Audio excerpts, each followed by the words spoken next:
Welcome to 52 Miniatures. My name is Alex. I'm at the Arlanda airport heading for the UK to meet up with Guy and Hattie from Midwinter Minis, as well as go to Salute, the convention in London, bringing my diorama, and so another epic tale from the hobby realm. And this video is sponsored by Squarespace. Change of plan. I realized I didn't want to make another video on content creators meeting other content creators at conventions.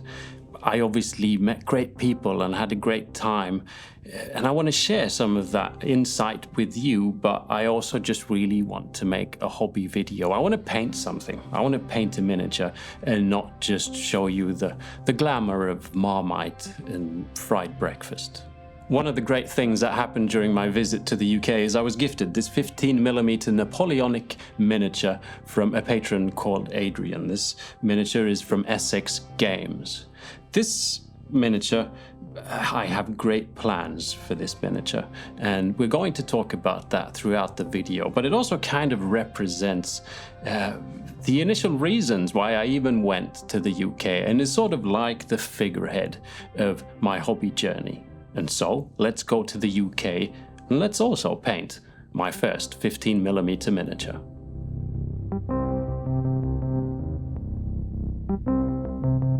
Now this is a little toy soldier. I really like it. It's absolutely tiny and it's cast in metal. I've put it on a base too large yet symbolically muddy, kind of like the story of this video. I clean it with some IPA, isopropyl alcohol, before priming to get rid of grease that might have rubbed off from my fingers. I'd normally prime metal minis with a rattle cam primer. I think it sticks a bit better to the metal, but because this is so small and I don't want to go clogging up details, I'm going to try my favorite Ammo by MiG one-shot primer. In hindsight, this primer worked fine. And so, while waiting for the primer to cure, let's start this story properly. I'm going to the UK to go to a convention called Salute, as part of a panel on terrain and diorama building, but mainly just to meet people and check out games and miniatures. It's my first ever large convention. Salute in London is a one-day event that draws in more than 6,000 fans of miniatures and tabletop wargaming. Creating hobby content in a bunker gets lonely at times, and I was just really happy to get out and meet colleague and friend Guy, whom I'm staying with for a few days. Guy runs YouTube channel Midwinter Minis together with Hattie, one of the grandest miniature and wargaming related channels around. Absolutely lovely people and a great channel.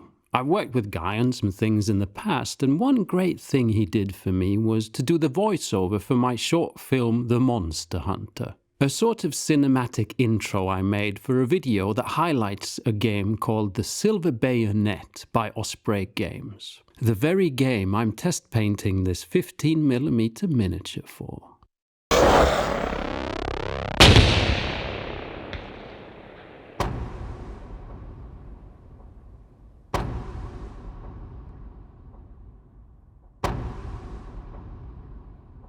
What they do with these things is a mystery.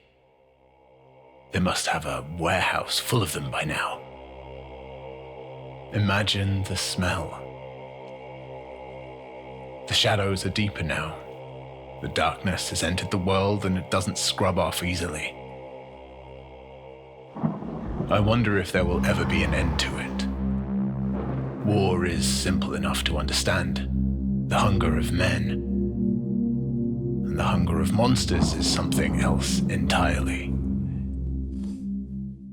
Silver Bayonet is a skirmish-style game set during the Napoleonic Wars. Warband hunts supernatural monsters in grim horror settings. Check out the original video I made on the game for a deeper look, linked above.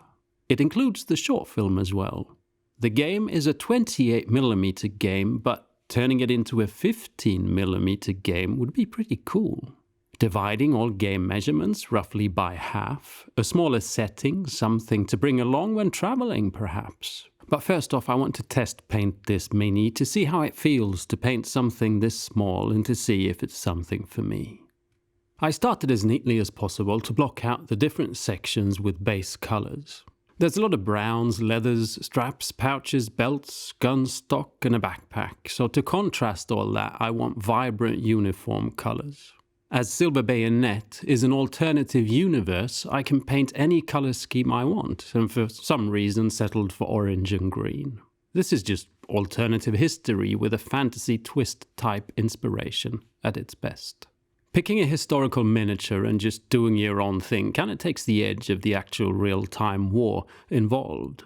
The miniature itself also just oozes toy soldiers, a simple sculpt that takes me quite a large step away from realism and instead pushes me into the fun world of hobby shenanigans.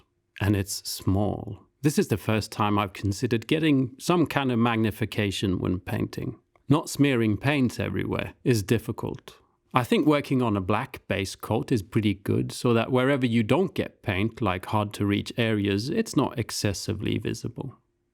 Guy from Midwinter Minis has always been an inspiration. I admire the accessibility and storytelling focused videos that open up the hobby to all, highlighting the fun for all this hobby entails.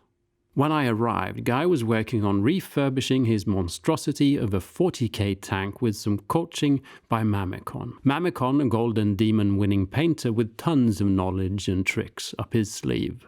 Talking Guy through some application of slime and blood by use of Uhu glue. Oh, that looks disgusting. Yeah, it does. It's really gross. That's the Uhu glue thing. And you can try that. You can have some of them that are, painted and tinted, and some of them are just pure, like saliva / slime thing.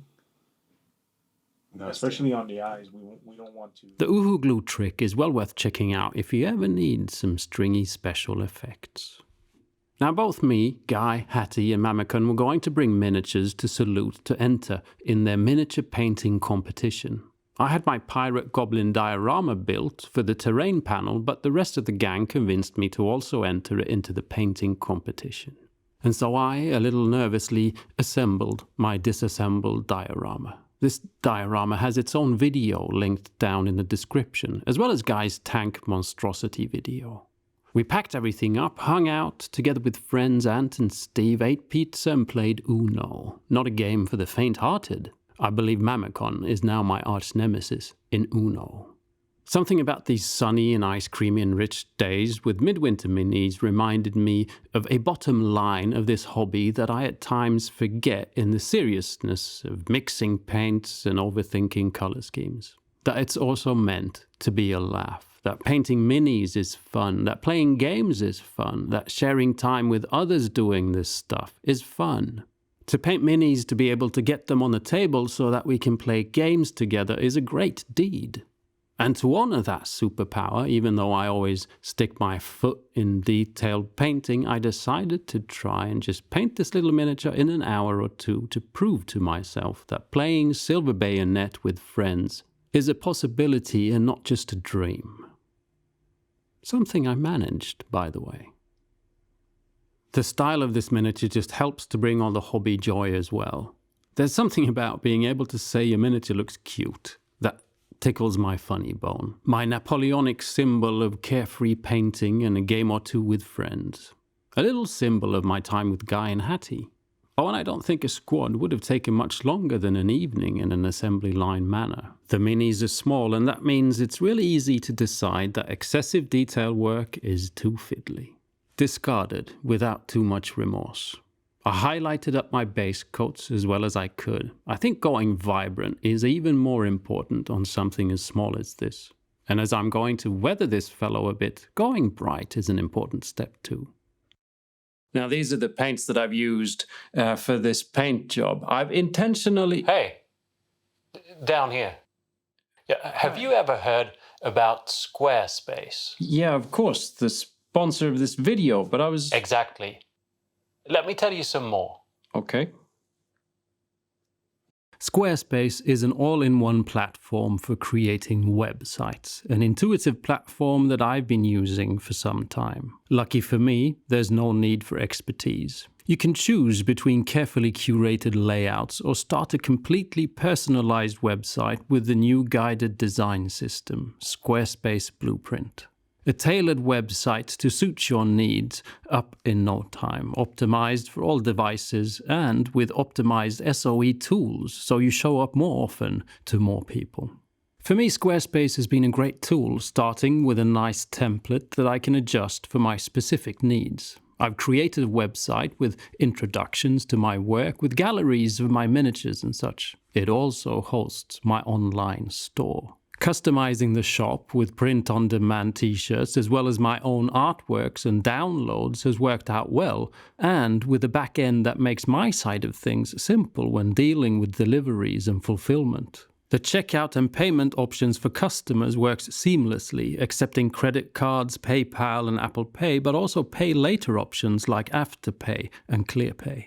If you're looking for somewhere to display your art, sell merch, if you have a painting service or sell STLs, start up a website for your own game store or club, check out Squarespace. Go to squarespace.com for a free trial, and when you're ready to launch, go to squarespace.com/52miniatures to save 10% off your first purchase of a website or domain.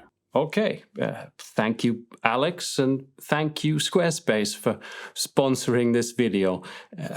The paints. I've been using mainly Pro Acryl and AK paints. Both paints cover well without obscuring all that tiny detail. They also flow nicely of the sort of small brush that I've been using on such a tiny miniature. Great paints that just work real well for this application. And before heading to Salute, it's time to varnish with the gloss varnish in preparation for some oil paints. Using oil paints and white spirit is a favorite way for me to get some carefree character going in the paint job, but I also think it might be just right for this scale. I'm concerned that regular acrylic washes might level out too thick, possibly obscuring detail, so I'm hoping the superior flow of white spirit will get me better results on a small miniature like this. We packed up our miniatures and headed to London and Salute. Can I get an extra toffee latte as well, please? Yeah. Salute was a bit of a blur, a delightful cauldron of games and miniatures on display, and many great people to meet. And so here comes my string of thoughts on how my 115mm miniature became the embodiment of this entire operation. Bill Making Stuff, friend and participant in the terrain panel, once made a video on making magnetized 10mm gaming table out of an old backgammon case. I remember it quite vividly. Since then, I've thought small-scale gaming seems like a cool idea. Meeting Peachy, Napoleonics fan and thus Silver Bayonet fan. Only the other day I heard him on Jug's podcast, just Google it and enjoy the results, talking about future ventures in the game together with Louise and Rob. Louise also on my Salute panel, as well as Tina, whose build was utterly inspiring. Check out Tina Fielding here on YouTube. On to meeting Freddy, creator of A War Transformed, my latest game infatuation that I'm currently building a 6x4-foot gaming table for. Freddy's weird World War I game, A War Transformed, is published by Osprey Games that also publishes Silver Bayonet. There's a new supplement out, they said, set in Egypt. What a great table that would be, 15mm scale pharaoh tombs. Finally, on to meeting some of my patrons, the great moment of the day that led to being gifted my lovely little miniature. This is how the hobby can do numbers on you. Years of inspiration hidden away, forgotten ideas, color schemes that never happened, games never played, and then a single miniature is gifted and it all comes back into focus by the people you meet during just the one day. Now, none of us won a thing at the painting competition. Well, my patron Steve received a commended entry. Congratulations, Steve. For me, it was just great to have that piece there in the cabinet. And I can strongly recommend entering a painting competition with a piece you're proud of, if only to be in a cabinet among peers. But wait a minute, are we sure I didn't win? I mean, that could be me, right? Great choice of shirt, great hair, like me. Maybe only not as grey, but a good chin. Let's see it again. I mean, it could be me. Can I win by proxy? No. Okay, that's the great Mr. Latham taking home, I think, 3 trophies. Makes a bit more sense, I guess. But what if I used some oil paints on my piece? Maybe I'd be up there. Probably not. It's not about the materials after all, it's about the awesome paint power. But it's time to add a little oil paint to my 15mm Mini. I've gone a bit overboard with the number of paints only because I have them. I picked out a dark, almost magenta for the skin, a purple for the orange, an indigo for the green, 2 browns and a black for leathers and weapon. I thin these down with white spirit and cover each section accordingly. With a clean, white spirit moist brush, I can then gently erase the excess. I try to move the side of the brush over the raised areas in strokes that start at the top of the miniature and move down. This leaves the oil paint in recesses facing down where there would naturally occur some shading. I clean my brush with regular intervals. A common tool to use for this is Q-tips, but I find when working with metal miniatures that it serves to be extra careful when it comes to rubbing off the acrylic paint underneath, regardless of varnish. Not that white spirit dissolves acrylic paint, only that the friction caused by the fibers in the Q-tip pressed against the hard metal surface underneath the paint can act like a bit of sandpaper. The brushes I'm using, by the way, are from a set of very affordable Pro Art Pro Lean synthetic brushes that I picked up at Salute. By the end of the day, my synapses were misfiring like a wet Napoleonic musket. I said goodbye to lovely patrons and Dave from MS Paints, Dan Does, Pete the Wargamer, Max of Turnip28, Theo from Slimehouse TV and others, and left the building together with Team Midwinter Minis and Mikey and Georgie from Hellstorm Wargaming. Found a quiet spot for dinner and some advanced tabletop gaming called Dominoes. Games are fun, remember?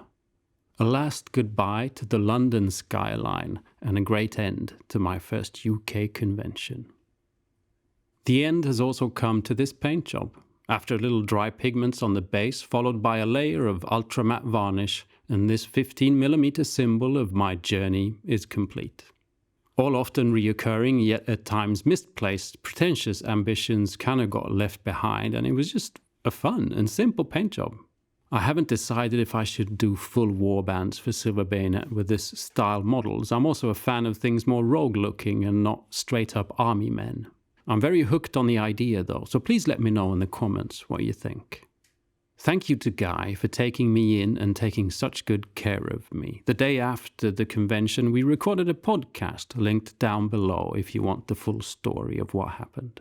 And thank you to everyone that came up and said hello at Salute. Thank you to the good people at Salute for inviting me to the panel and everyone on the panel. Thank you to Squarespace for sponsoring this video. And thank you for watching. Please tell your friends about the channel and say hi to your mum for me. A massive thank you to my patrons who make my work on videos like this possible. Please consider joining the Patreon if you want to support the work that goes into these videos. I look forward to seeing you in the next one. Bye.